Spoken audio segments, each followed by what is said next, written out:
And after a decade, you find that they have not given a single job to people. In fact, they have destroyed jobs. പതിറ്റാണ്ട് കഴിയുമ്പോൾ ആ തൊഴിലവസരങ്ങളല്ല ജനങ്ങൾക്ക്, യുവജനങ്ങൾക്ക് നൽകപ്പെട്ടിട്ടുള്ളത്. മറിച്ച് അവരുടെ മുഴുവൻ സ്വപ്നങ്ങളും തകരുന്ന തരത്തിലാണ് നാടിപ്പോ വന്നു ചേർന്നിട്ടുള്ളത്. Neither the BJP nor the LDF believe they are answerable to the people of Kerala. ബിജെപിയോ സിപിഎമ്മോ എൽഡിഎഫോ അവര് കേരളത്തിലെ ജനങ്ങളുടെ ചോദ്യങ്ങൾക്ക് ഉത്തരവാദിത്തം പറയാൻ ബാധ്യതയുള്ളവരാണെന്ന് തങ്ങളെ പറ്റി ചിന്തിക്കുന്നേയില്ല. They do not believe that the people of Kerala should be able to ask them questions. അവര് ഒരു കാര്യം വിലമതിക്കുന്നില്ല, കേരളത്തിലെ ജനതയ്ക്ക് ഭരണകൂടത്തോട് ചോദ്യങ്ങൾ ചോദിക്കാനുള്ള അവകാശമുണ്ടെന്ന് പോലും വിശ്വസിക്കാത്തവരായി അവർ മാറിയിരിക്കുന്നു. And the policies of the LDF simply cannot be differentiated from the policies of the BJP. ഇപ്പം നയപരമായ കാര്യങ്ങൾ വെച്ച് നോക്കുമ്പോ ബിജെപിയും സിപിഎമ്മും തമ്മിലുള്ള വ്യത്യാസത്തെ കണ്ടുപിടിക്കൽ അത് വലിയ പ്രയാസമായി മാറിയിരിക്കുന്നു. ഒരു വ്യത്യാസമില്ലാതെ ഒരുമിച്ച് പോകുന്ന അവസ്ഥയിലേക്കാണ് രണ്ട് പാർട്ടിയും പോകുന്നത്. And I am not the only person saying this. There are real left leaders who are contesting against the left party who are saying this. ഇതെന്റെ മാത്രം വാക്കുകളല്ല, അത് തന്നെയല്ലേ ഇത് എന്ന് ഉയർത്തി ചോദ്യങ്ങൾ ഉയർത്തുന്നവരുടെ കൂട്ടത്തിൽ എക്കാലത്തും ഇടതുപക്ഷത്തിനോടൊപ്പം ഉറച്ചു നിൽക്കുന്ന പ്രമുഖരായ നേതാക്കന്മാർ പോലും ഉണ്ട് എന്നുള്ളത് വസ്തുതയാണ്. Opposition leaders who fight the BJP are attacked, cases are put on them, they are interrogated. ബിജെപിയോട് സന്ധി ചെയ്യാതെ പൊരുതുന്ന പ്രതിപക്ഷ നേതാക്കന്മാർക്കെതിരെ ഭരണ സംവിധാനങ്ങൾ മുഴുവൻ ഉപയോഗിക്കുന്ന വേട്ടയാടലുകൾ നമ്മൾ കാണുന്നുണ്ട്. അവർക്കെതിരെ കള്ള കേസുകൾ എടുത്ത് അവരെ കുടുക്കാൻ ശ്രമിക്കുന്നത് നമ്മൾ കാണുന്നുണ്ട്. I have almost 40 cases against me.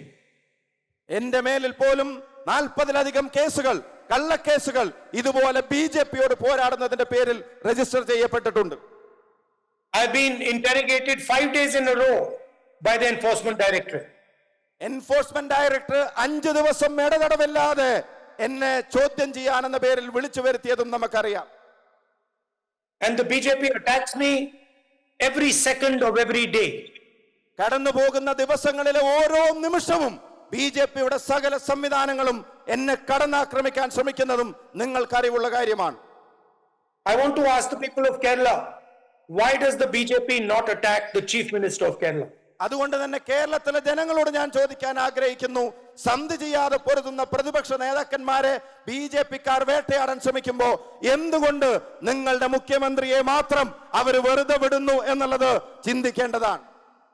Why are the corruption cases against the Chief Minister not going anywhere? മുഖ്യമന്ത്രിക്കെതിരായിട്ടുള്ള അഴിമതി കേസുകൾ അതൊന്നും എവിടെയും എത്താത്തതിന്റെ യഥാർത്ഥ കാരണം എന്തായിരിക്കും?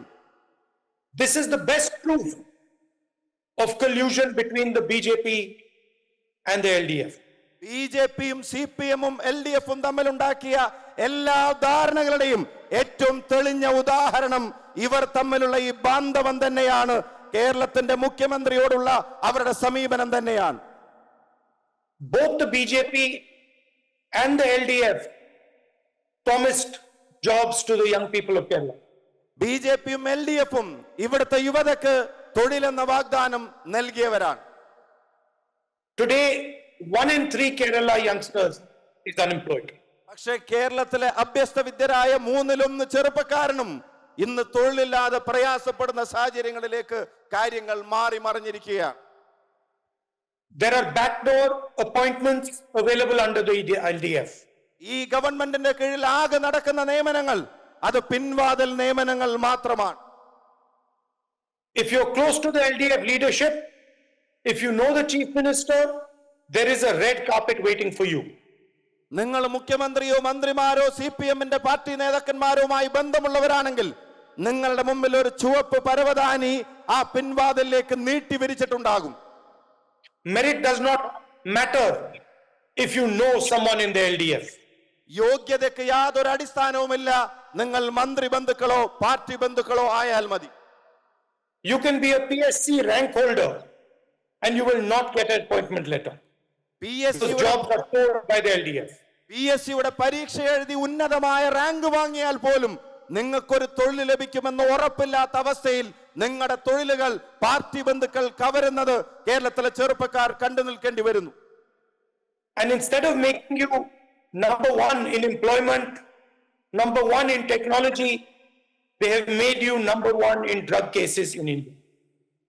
തൊഴിൽ നേട്ടങ്ങളുടെ പട്ടികയിൽ ഈ നാട്ടിൽ സാങ്കേതിക മികവിനെ കൊണ്ടുവരുന്ന കാര്യത്തിൽ അതിലൊക്കെ കേരളത്തെ നമ്പർ 1 ആക്കുന്നതിന് പകരം ഒന്നാമതെത്തിക്കുന്നതിന് പകരം ഈ ഗവൺമെന്റ് ചെയ്തത് മയക്കുമരുന്നിന്റെ കേസുകളുടെ എണ്ണത്തിന്റെ കാര്യത്തിലാണ് കേരളത്തെ ഒന്നാം സ്ഥാനത്തേക്ക് നയിച്ചു കൊണ്ടുപോയത്.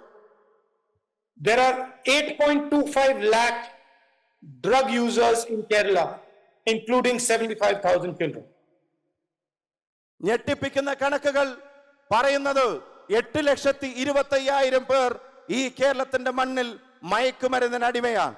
അതിൽ 10,75,000-ലധികം വിദ്യാർത്ഥികൾ ഉൾപ്പെടെ ഉണ്ട് എന്നുള്ളത് ആശങ്കയുളവാക്കുന്നു. This is what the LDF has to show for the last 10 years. ഇതാണോ 10 വർഷത്തെ ഭരണ നേട്ടമായി ഇടതുമുന്നണി ഉയർത്തി കാണിക്കാൻ പോകുന്നത്? In fact, they have not even left Sabrimala alone.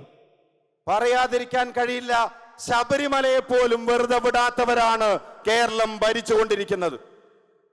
They have stolen away kilos and kilos of sacred gold, and multiple CPM leaders have been arrested. പരിഭാവനമായ Sabarimala അയ്യന്റെ സ്വർണം kilo കണക്കിന് കവർന്നവർ, അതിന്റെ പേരിൽ CPM-ന്റെ ഉന്നതരായ പല നേതാക്കന്മാരും ഇന്ന് തടവറയിൽ കഴിയേണ്ടി വരികയാണ്. How can a government that does not respect Lord Avayappa respect the people of Kerala? ഞാൻ ഒരു കാര്യം ചോദിക്കാൻ ആഗ്രഹിക്കുന്നു. അയ്യനെ ബഹുമാനിക്കാത്തവർ, ശബരിമല ശാസ്താവിനെ ബഹുമാനിക്കാത്തവർ എങ്ങനെയാണ് കേരളത്തിലെ ജനങ്ങളെ ബഹുമാനിക്കാൻ പോകുന്നത്? I spoke in the beginning about the pride of Kerala, Kerala's nurses and its healthcare sector. ഞാൻ എൻ്റെ പ്രസംഗത്തിന്റെ തുടക്കത്തിൽ കേരളത്തിന്റെ ആത്മാഭിമാനമായ നഴ്സുമാരെ സംബന്ധിച്ചും ആരോഗ്യ മേഖലയെ സംബന്ധിച്ചും പറഞ്ഞു. Hospital infrastructure is crumbling. There are medicine, equipment and staffing shortages.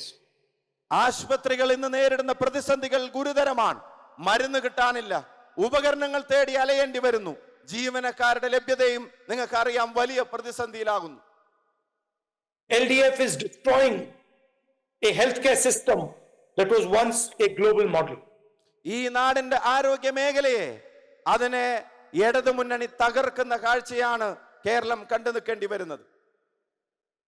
The UDF has a plan for Kerala. എന്നാൽ ഐക്യ ജനാധിപത്യ മുന്നണിയുടെ മുമ്പിൽ ഈ കേരളത്തിന് വേണ്ടി അതിബൃഹത്തായ ഒരു പദ്ധതി മുമ്പിലുണ്ട്. അത് മറ്റൊന്നുമല്ല, ഇന്ദിരാ ഗ്യാരണ്ടിയാണ്. The first guarantee is free bus tickets in the Kerala bus service. ഒന്നാമത്തെ ഗ്യാരണ്ടിയായി വാക്കായി പറയുന്നു, കേരളത്തിലെ KSRTC ബസ്സുകളിലേറുന്ന ഒരു വനിതയ്ക്കും 1 രൂപ പോലും ടിക്കറ്റിന് വേണ്ടി ചെലവഴിക്കേണ്ടി വരില്ല എന്നുള്ളതാണ് ഒന്നാമത്തെ വാക്ക്. All women in Kerala will be able to travel for free on Kerala state buses. കേരളത്തിലെ മുഴുവൻ വനിതകൾക്കും സഹോദരിമാർക്കും KSRTC-യിലുള്ള യാത്ര അത് പരിപൂർണമായും സൗജന്യമായിരിക്കും. College going girls will receive 1,000 rupees a month as financial support. കോളേജുകളിൽ ഉന്നത വിദ്യാഭ്യാസത്തിന് പോകുന്ന നമ്മുടെ വിദ്യാർത്ഥിനികൾ അവർ ഓരോരുത്തരും അവരുടെ അക്കൗണ്ടുകളിലേക്ക് മാസം തോറും 1000 രൂപ അവരുടെ സാമ്പത്തിക ആവശ്യങ്ങൾക്ക് വേണ്ടി നീക്കിവെക്കാൻ UDF-ന്റെ ഗവൺമെന്റിന് സാധിക്കും. We are going to increase welfare pension to rupees 3,000. ഉറപ്പിച്ച് ഞാൻ പറയുന്നു, ഈ നാട്ടിലെ സാമൂഹ്യക്ഷേമ പെൻഷൻ അത് 3000 രൂപയായി ഐക്യ ജനാധിപത്യ മുന്നണി വർദ്ധിപ്പിക്കും. And we are going to inaugurate the Omen Chandy health insurance scheme with coverage of rupees 25 lakhs per family. മാത്രമല്ല, നമ്മൾ അധികാരത്തിൽ വന്നാൽ പ്രിയങ്കരനായ ഉമ്മൻചാണ്ടിയുടെ പേരിൽ 25 ലക്ഷം രൂപ വരെയുള്ള ചികിത്സയ്ക്ക് സൗജന്യ ഇൻഷുറൻസ് പദ്ധതി കേരളം നടപ്പിലാക്കും. Every single family in Kerala will have access to 25 lakh rupees in health insurance. കേരളത്തിലെ അർഹിക്കുന്ന ഓരോ കുടുംബവും ഈ സമ്പൂർണമായ ആരോഗ്യ പരിരക്ഷയുടെ കീഴിൽ കൊണ്ടുവരാൻ ഐക്യ ജനാധിപത്യ മുന്നണിക്ക് കഴിയും. And this healthcare scheme will once again bring glory to the Kerala healthcare system. It will transform the Kerala healthcare system. അതുകൊണ്ട് തന്നെ ഈ പാവപ്പെട്ടവർക്ക് ഈ ചികിത്സ ഒരവകാശമായി മാറുമ്പോ ഇന്ത്യയുടെ കേരളം എന്ന് പറയുന്ന സംസ്ഥാനത്തിന്റെ ആരോഗ്യരംഗത്തെ നഷ്ടപ്രതാപം അത് നമ്മൾ വീണ്ടെടുക്കും. It will strengthen the healthcare system and give employment to many people in Kerala. അത് ഈ നാടിന്റെ ആരോഗ്യ രംഗത്തിന് വലിയ കുതിപ്പേകും. അത് ലക്ഷക്കണക്കിന് തൊഴിലവസരങ്ങൾ ഒരുപാട് മലയാളികൾക്ക് നൽകുമെന്ന കാര്യത്തിന് സംശയം വേണ്ട.